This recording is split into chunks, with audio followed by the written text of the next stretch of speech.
Pertemuan dilarkin jelas menjadi misi penting buat JDT mengintai peluang melonjak ke kedudukan teratas Liga selain melunas dendam kekalahan 0-1 kepada The Corps pada pusingan pertama. Skuad Harimau Selatan tidak menunggu lama untuk berada di depan apabila umpanan Adil Zafwan Abdul Razak berjaya disudahkan Kapten Safiq Rahim pada minit keempat.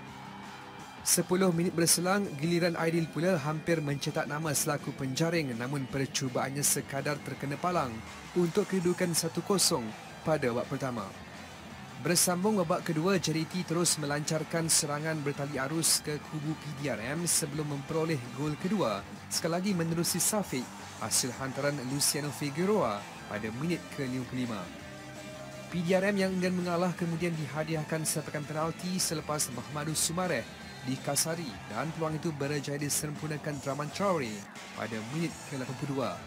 Namun kebangkitan itu sudah terlewat buat PDRM apabila kedudukan 2-1 kekal sehingga usaha penamat sekaligus memastikan 3 mata penuh milik JDT.